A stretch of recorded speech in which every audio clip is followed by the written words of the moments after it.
Naghanap kami ng restaurant pero may nakita ang asawa ko at kinuha niya, umakyat pa siya talaga.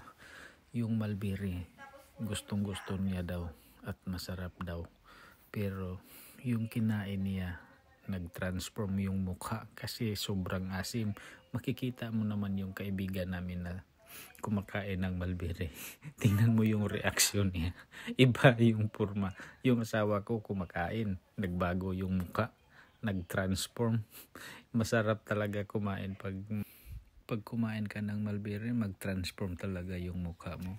Iba talaga ang Mulberry. So tumawid na po kami sa daan papunta sa restaurant at nandito na po kami sa loob.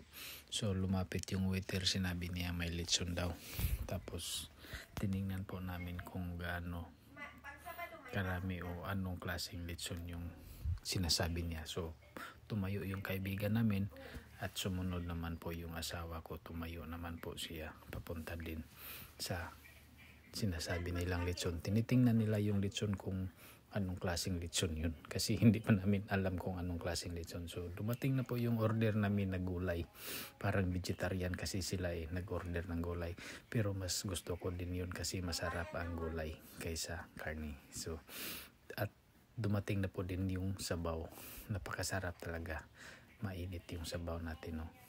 Kailangan po natin yung sabaw kasi medyo malamig pag lumabas na tayo kasi mahangin sa labas at saka iba yung weather dito din hindi kagaya sa Brisbane na medyo mainit at saka yung sisig na naman, sobra talagang only rice talaga ako dito. Ang dami kong nakain pala, no. Yung rice na in-order namin ang dami. Sabi pa ng may-ari, wala na daw silang rice, tutong na lang ko. Walang problema yung tutong, masarap naman yung tutong. Kasi mag-close na sila, kami na lang po ang inaantay para magsira sila. Tapos mamayang hapon, mga alas 5, magbukas na naman sila uli. So yung rice talaga ay tamang-tama lang na sa oras na yan kasi kami lang po ang inaantay para magsira sila. So yun talaga, binagyan ko na yung pepper at saka salt. Yung lechon nila pinapakita ko na. So masarap talaga yung lechon, hindi ka magsisisi. So dito po kami kumakain ng magkasama. Tapos nag-order naman sila ng halo-halo kasi may halo-halo din sa kanila na binibenta. Sa asawa ko pa, hello, ang sarap daw, pero hindi ako kumain kasi ayaw ko kasi matamis.